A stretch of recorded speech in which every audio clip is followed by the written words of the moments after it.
Olá, bem-vindos ao nosso programa Os Inovadores. O meu nome é Diogo Cabral e com o apoio técnico de João Carrasco e edição de Ana Jordão, nesta série conversamos com fundadores de startups que estão prontos para mudar o jogo e fazer a diferença.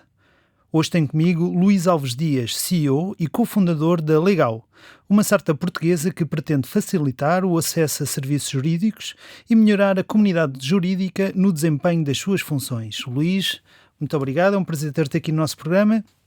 Antes de nos descreveres a Legal, eu começava por perguntar em que ano é que a Legal foi fundada? Antes de mais, Diogo, deixa-me agradecer também o vosso convite. É um prazer estar aqui hoje convosco, a partilhar um bocadinho sobre nós e sobre o nosso percurso, quer enquanto empresa, quer pessoal.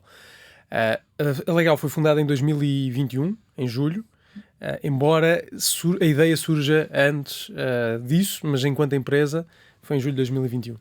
E onde é que nós podemos encontrar a Legal? Olha, através das redes sociais, estamos no LinkedIn, portanto, se procurarem Legal, Legau, vão encontrar-nos. No Twitter também, e temos o nosso site, legal.co, onde tem toda a informação sobre aquilo que fazemos. E agora, explica-nos um pouco, ajuda-nos a entender o que é que vocês têm, quais são as funcionalidades e o que é que vocês têm para oferecer aos vossos clientes. Então, nós somos 3 fundadores, 2 de nós são advogados e, portanto, tivemos um conjunto de experiências ao longo da nossa profissão enquanto advogados que, enfim, frustrações, diria, que nos levaram então a decidir fazer alguma coisa. E quando tu pensas naquilo que é o core da advocacia, acaba por ser a elaboração de documentação jurídica e pesquisa jurídica e acionar conhecimento. No fundo são, se calhar, estas 3 coisas. E foi justamente nessas 3 coisas que eu e o Diogo, que é um dos meus cofundadores, que também é advogado, que fomos encontrando um conjunto de frustrações que íamos comentando com amigos e colegas de vários tipos de sociedades de advogados e percebemos que era algo comum. Então decidimos fazer alguma coisa e tentar tornar essas frustrações, essa experiência que os advogados têm, que muitas vezes é uma experiência de dificuldade em encontrar o conhecimento que precisam, às vezes ele está lá dentro de casa, mas é difícil acioná-lo, quando é preciso conhecimento externo, tens de lidar com um sem número de softwares, janelas, enfim, é um processo, o processo de elaboração de documentação jurídica é um processo que de facto não é muito eficiente e tens de lidar com muitas janelas, muitas vezes é difícil encontrar o conhecimento e nós queremos acabar com essa experiência. O que nós fazemos é, no fundo, possibilitar que o advogado faça os seus documentos jurídicos, sejam eles contratos, sejam eles peças processuais, memorandos, o que for, aceda àquele que é o conhecimento que já tem dentro de casa, mas também a conhecimento externo, neste caso doutrina e jurisprudência, tudo sem sair da janela em que está a trabalhar. Portanto, em vez de teres 2 ecrãs divididos em não sei quantas janelas, andares à procura em vários programas da informação que tu precisas, tens o teu Word ligado, que é onde tu precisas de fazer o teu contrato, o teu memorando, a tua peça processual, e a partir daí tens acesso a todo o conhecimento de que tu precisas, um ponto único de acesso. Mas quando dizes ter acesso ao conhecimento, que tipo de conhecimento é que estamos a falar? Estamos a falar essencialmente de 2 tipos de conhecimento. Conhecimento que tu tens armazenado internamente, que pode ser conhecimento teu produzido pela sociedade de advogados. Por exemplo, no meu caso, quando eu tinha de fazer um contrato, tipicamente o que eu fazia era ir ver uma minuta base que tivesse sido validada pelo escritório e, portanto, isto é um tipo de conhecimento interno, mas depois há coisas que tu vais produzindo com a tua, enfim, com as operações em que vais participando. Algum dele é conhecimento interno, mas que depois não é, digamos, validado para ser usado no futuro, e outro vem da contraparte com quem estás a trabalhar, não é? E, portanto, este espólio de conhecimento que está dentro de casa, à medida que os anos vão passando, vai ficando perdido. Porque as pessoas, bem, umas vão saindo, outras vão entrando, depois tens já tanto conhecimento acumulado que acaba por ser muito difícil tu encontrares aquilo que realmente precisas. E depois acaba por ser um exercício de memória, que é, eu acho que foi com aquele cliente, acho que foi naquele ano, acho que foi naquele assunto. Mas é aqueles que tu te lembras, ou que os teus colegas te lembram, mas se calhar tens lá outras coisas importantes e que te podiam ajudar e que não vais encontrar.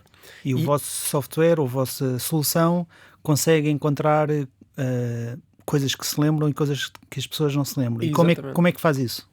Então, nós, já agora só para complementar o que estava a dizer antes, portanto, esta é a dimensão do conhecimento interno e depois há conhecimento externo, ou seja, coisas que as pessoas escrevem, aquilo que os tribunais decidem, etc., que também consegues aceder através do Legal. Como é que nós fazemos isso? Na parte do conhecimento interno, nós somos Microsoft Partners, somos, enfim, parceiros da Microsoft, do iManage, do NetDocuments, ou seja, daquilo que são os gestores documentais ou repositórios documentais mais utilizados no mercado e líderes de mercado, e nós conseguimos, através de integrações, fazer com que os advogados consigam aceder imediatamente à informação e encaminhamos-los logo para dentro daquilo que eles precisam. Enquanto que, por exemplo, se tu fores um destes gestores documentais, vais ter de, lembrar-te se calhar do número de assunto, vais ter de lembrar do cliente ou o que seja, mas bem faças uma pesquisa geral, o que vai acontecer é que tu vais acabar com uma lista de documentos que vais ter de abrir um a um, fazer control finds para ver se tem aquilo que tu precisas, e depois, lá está, vais ter 2 ecrãs, vais estar a dividir os ecrãs em não sei quantos documentos. Aqui não. Tu tens uma integração com o teu gestor documental, procuras o que tu quiseres e aquilo vai direcionar-te logo para dentro dos documentos. Não tens de andar a abrir documentos para ver se aquilo te interessa ou não interessa. Independentemente do ano, do assunto, tu vais conseguir perceber se aquilo te interessa, porque vai direto ao ponto. Portanto, em termos de clientes, os vossos clientes serão os escritórios de advogados, é correto? Sim, os nossos clientes são os escritórios de advogados. Trabalhamos, sobretudo, em Portugal com escritórios com uma certa dimensão, mais de 50 advogados, tipicamente. Temos alguns clientes abaixo desse limiar, mas com toda a transparência não são muitos. Tipicamente o que fazemos é, de facto, trabalhar com sociedades com mais de 50, que já têm uma certa estrutura e maturidade. Portanto, um escritório de advogados relativamente pequeno, com 1, 2 advogados, não justifica ter uma solução como a vossa, financeiramente, ou justifica só que ainda não os têm como clientes? Justifica. E acho que há aqui 2 dimensões. Uma que é nossa, no sentido de quando enquanto empresa tens de ser altamente focado. E, portanto, em vez de dispararmos para todos os advogados, todas as realidades dos advogados, focámos numa realidade específica que foi aquela que nós, tendo em conta o nível de maturidade desse tipo de organizações um pouco maiores, maturidade tecnológica, de processos, etc., decidimos que era o cliente ideal. E de facto tem-se revelado como tal, porque depois temos tido algumas experiências com escritórios mais pequenos que acabam por não ter, se calhar, essa maturidade e também uma estrutura que permita suportar internamente a adoção deste tipo de tecnologia. Agora, sem dúvida que é também uma vantagem competitiva para os pequenos escritórios, 1 ou 2 pessoas, 20 pessoas, o que for, sem dúvida que é, até porque eles têm, se calhar, as mesmas pressões dos grandes e algumas outras que os grandes não têm, e portanto, sem dúvida que também é uma vantagem competitiva. Agora, há esta questão da maturidade e da estrutura, por um lado, e há também, do nosso lado, esta questão de foco, de irmos, não abordarmos o mercado logo, disparar para todo lado, mas sim sermos focados na abordagem. Em termos de novas funcionalidades, para além portanto, desse processo de pesquisa, de documentação que a empresa tenha ou que exista noutras bases de dados, que novas funcionalidades é que vocês estão a pensar desenvolver ou têm previsto no vossa timeline?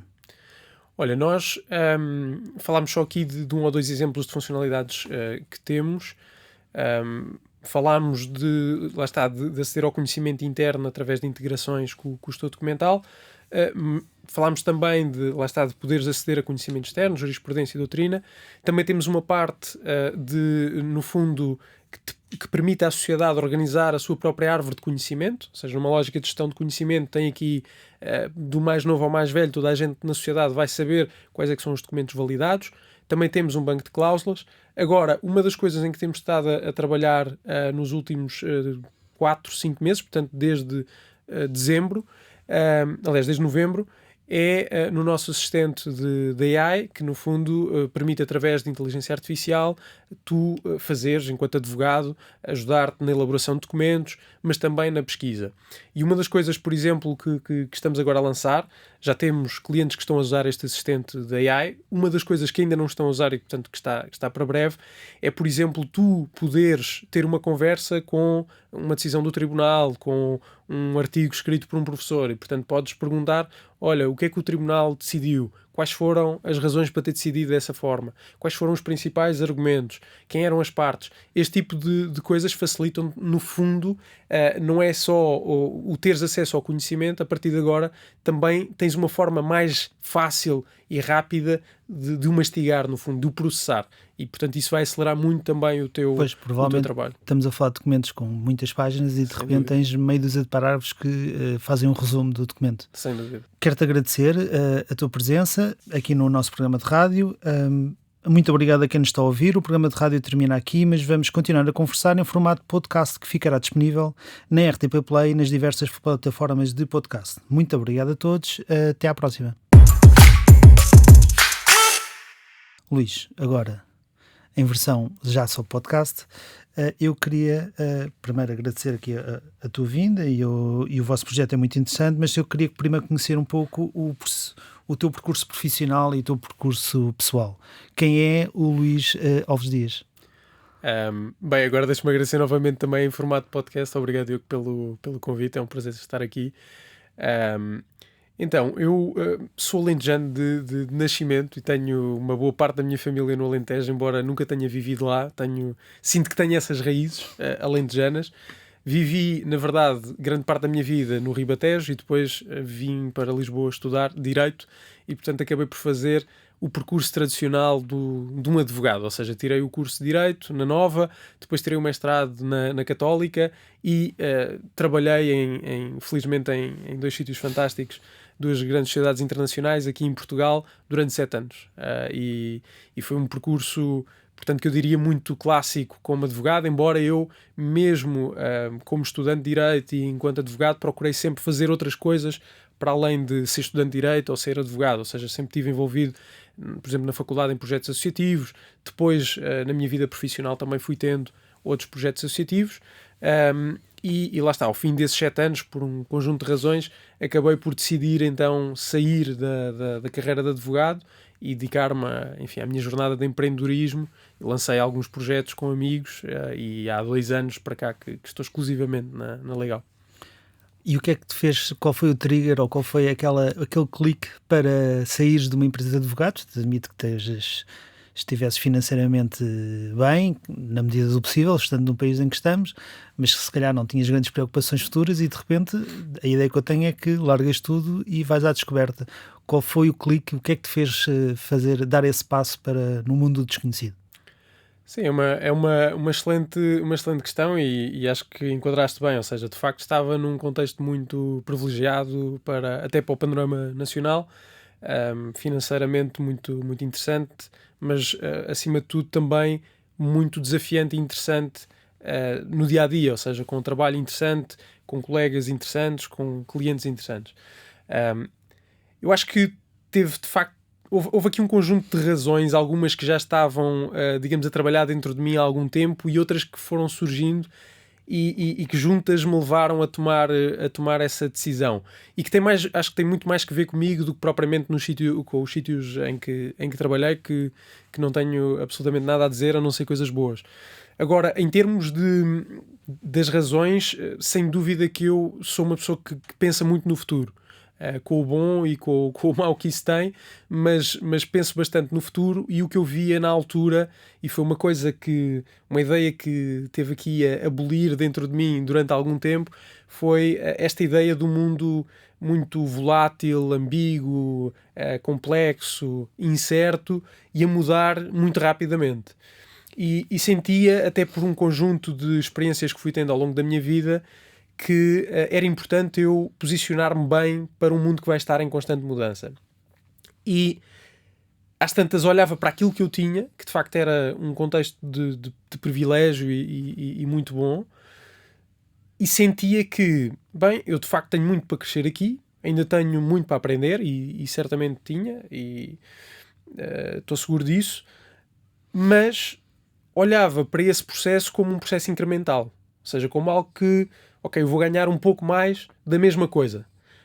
Certamente que depois haveria outras competências que me seriam exigidas ao longo da carreira e, portanto, naturalmente que há aqui espaço para outras coisas, para outras dimensões de mim, digamos assim, mas sentia que era um crescimento incremental. E depois, como em qualquer boa estrutura, estás num sítio ótimo, com uma dimensão grande, já muito estruturado, com uma certa hierarquia, e eu olhava lá para fora e via uma coisa completamente diferente, ou seja, um mundo muito estruturado, muito incerto, complexo, e portanto, durante muito tempo eu pensei, bem, eu provavelmente lá fora vou aprender a lidar com esse mundo, enquanto que se eu mantiver-me aqui na minha bolha protegido, se calhar vou crescer aqui, dentro desta bolha, mas não me vou preparar, não me vou posicionar da melhor maneira para aquilo que é um mundo que vai exigir de mim constantes mudanças. E, enfim, isto depois, junto com esta ideia que eu, desde a faculdade, até pelas minhas experiências associativas, fui alimentando, que um dia iria querer ter a minha empresa, queria aprender a pegar numa ideia que tenho na minha cabeça e torná-la uma coisa sustentável e escalável. Isto para mim era quase um superpoder e, portanto, queria um dia na minha vida poder fazer isso. E a verdade é que, com o tempo a passar, senti que os incentivos eram cada vez mais para eu manter-me, digamos, quieto e não arriscar, não aprender outras coisas que eu queria aprender, gestão, finanças, enfim, montar uma empresa do zero, escalá-la. Também, exatamente. E, portanto, esta ideia esteve sempre cá. Depois, se calhar, junto com esta vontade de me posicionar bem para um mundo em mudança, eventualmente ser bom a gerir contextos de incerteza e de risco, foram duas ideias importantes. E depois houve uma, enfim, se calhar mais caricata, mas que foi o meu sobrinho mais velho, nasceu nessa altura, pouco antes, e eu lembro-me disso me fazer refletir, nessa altura, o papel que as coisas que nós não dizemos têm na nossa vida.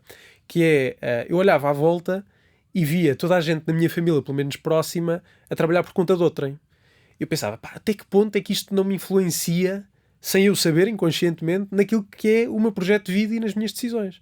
E, portanto, se eu tenho este bichinho cá dentro que quero explorar, sinto que me devo posicionar desta forma, ou seja, que lá fora, se calhar, vou necessariamente ter de aprender a lidar e a gerir o risco, a incerteza, a complexidade, etc.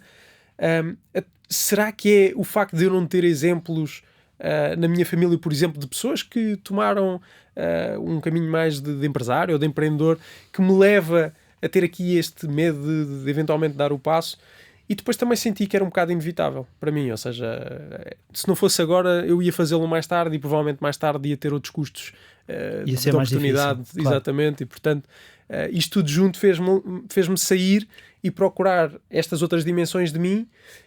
Há pessoas que o fazem em paralelo ou tentam fazê-lo em paralelo. Eu tentei algumas vezes, nunca correu bem, e senti que era importante eu sair porque agora de repente estava à chuva, não é? E mesmo que eu não soubesse construir uma casa, eu estou à chuva, portanto vou ter de aprender, estou muito motivado para construir essa casa. Sim, a fazê-lo agora é muito interessante isso que estás a dizer, porque realmente da experiência que tenho também é um pouco isso. As famílias que têm negócios, tipicamente os filhos depois acabam por também ter esse bichinho de criar um negócio próprio, ou eventualmente estarem num negócio que já existe da família, enquanto a maior parte das pessoas realmente, trabalhando de conta de outrem, a família toda acaba por seguir um pouco os passos dos pais, e os meus parabéns pela tua iniciativa. Eu agora gostava de voltar um pouco à vossa solução, ao Legal, e gostava de perceber como é que funciona, como é que é o processo. Imaginemos que eu sou um advogado que trabalha no escritório de advogados e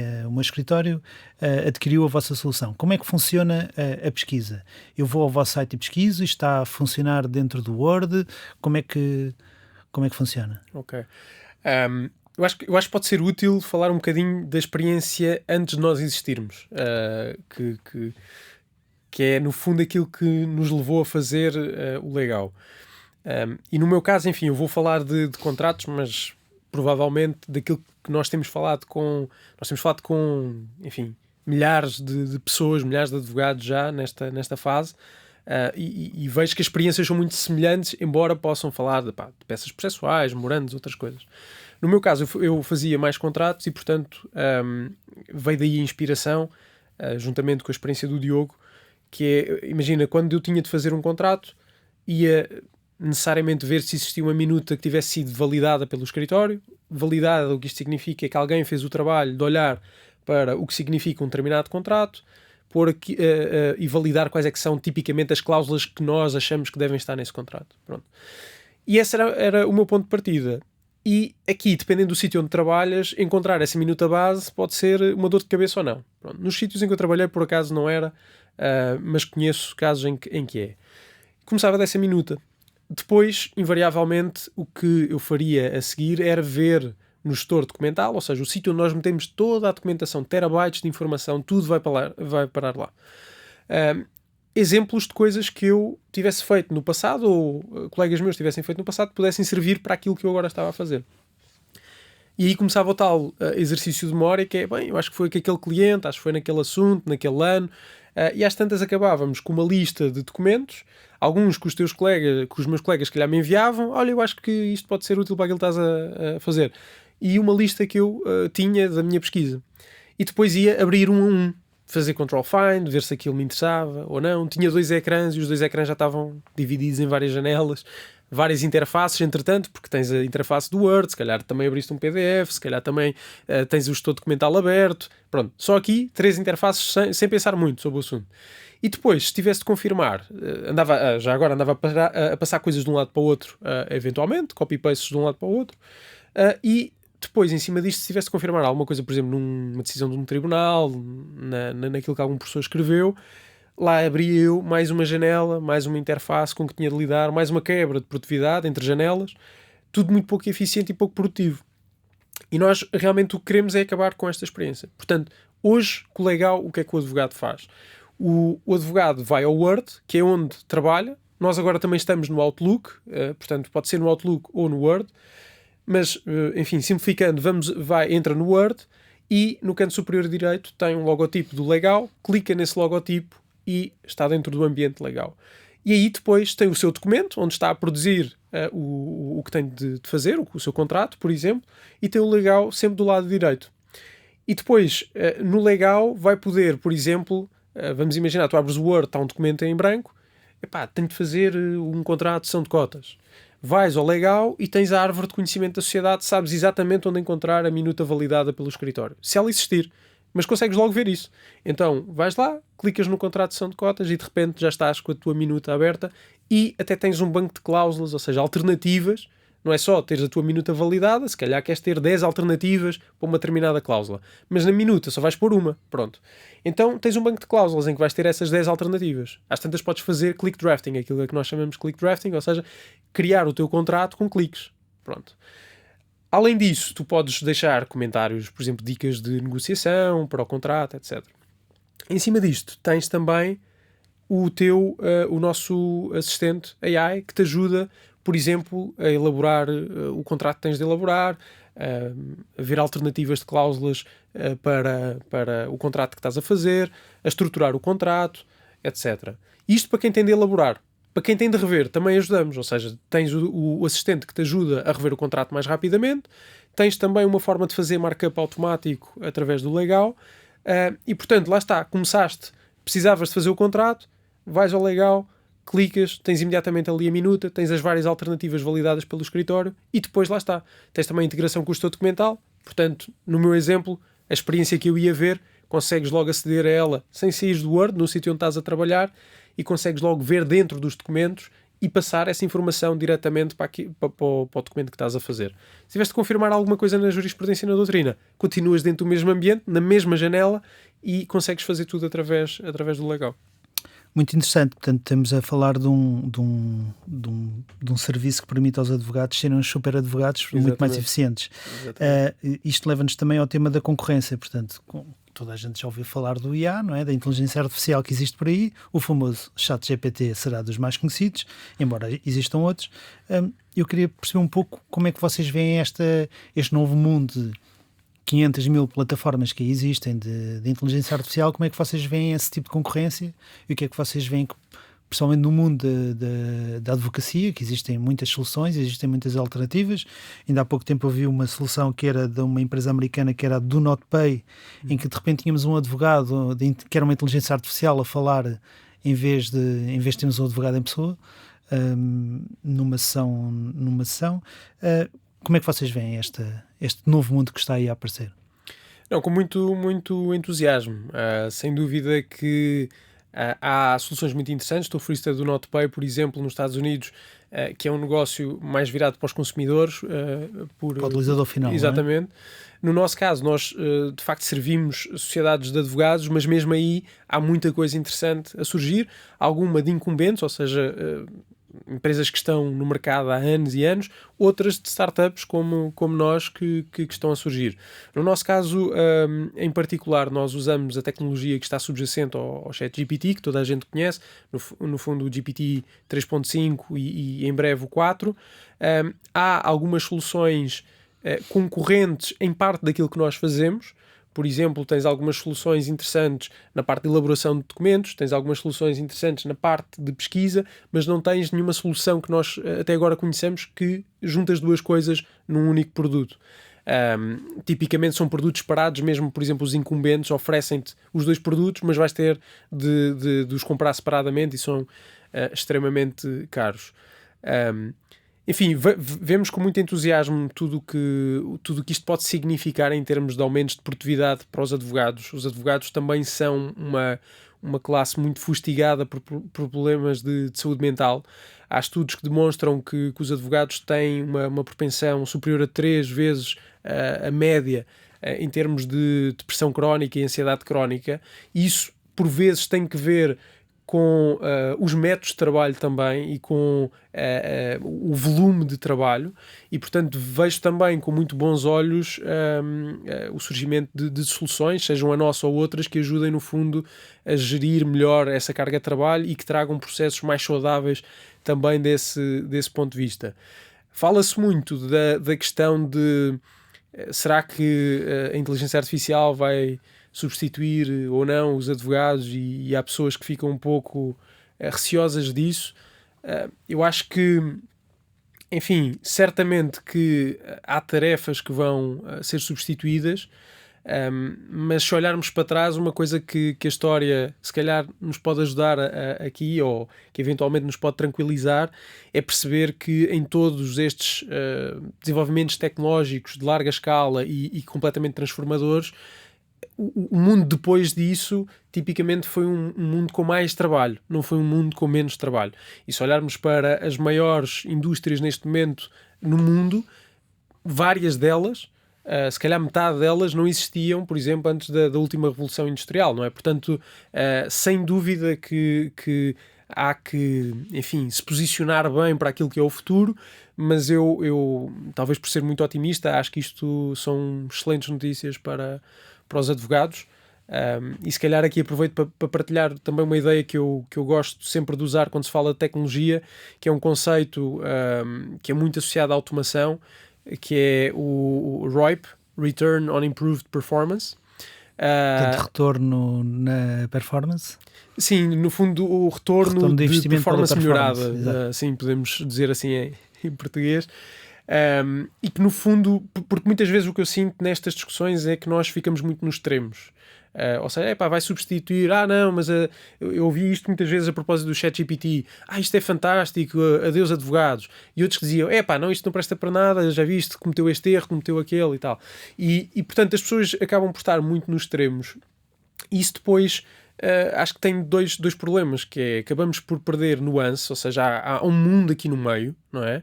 E ficamos distraídos para essas nuances, e depois, por outro lado, acho que é uma coisa psicologicamente até pré-programada, nós temos a tendência a escolher com o que é que nos identificamos mais e acabamos por extremar, sem nos apercebermos, a nossa própria posição. E, portanto, isso leva a que as pessoas às vezes fiquem mais defensivas. E por isso, este conceito de retorno, de performance melhorada, digamos assim, acho que põe as coisas mais em perspectiva e faz-nos pensar mais na lógica de como é que a mistura de humano, máquina e processos junta, qual é que é a melhor combinação em cada momento no tempo. E isso faz-nos olhar para possibilidades, porque às vezes a máquina pode não fazer o trabalho. Imagina que o humano faz a 90% de qualidade. Se calhar a máquina, naquela tarefa específica, porque depois eu acho que isto tem de ser sempre olhado do ponto de vista do que é que tu queres fazer concretamente, mas nessa tarefa específica, imagina que a máquina fica nos 60%. Há aqui uma diferença que é significativa, 30%. Mas será que o tempo que tu libertas do humano para outras coisas, que eventualmente ele vai rever aquele trabalho feito pela máquina também, mas se calhar demora 1 ou 2 horas, e o tempo que depois libertas para outras coisas, será que não compensa? E eu acho que as organizações e as pessoas devem pensar na tecnologia desta forma, porque isto dá-nos perspectiva sobre possibilidades e qual é que é a mistura ideal entre a tecnologia, humanos e processos. Sim, costuma-se dizer que o IA permite que os trabalhadores andem em esteroides, não é? Exatamente. De repente toda a nossa eficiência duplica. Olha, quero agradecer, o nosso podcast termina aqui. Para quem esteve a ver-nos e ouvir-nos desse lado, muito obrigado da minha parte. Sigam-nos nas redes sociais, nas diversas plataformas de podcast. Não se esqueçam de ativar as notificações para receberem um alerta Até ao próximo episódio. Obrigado.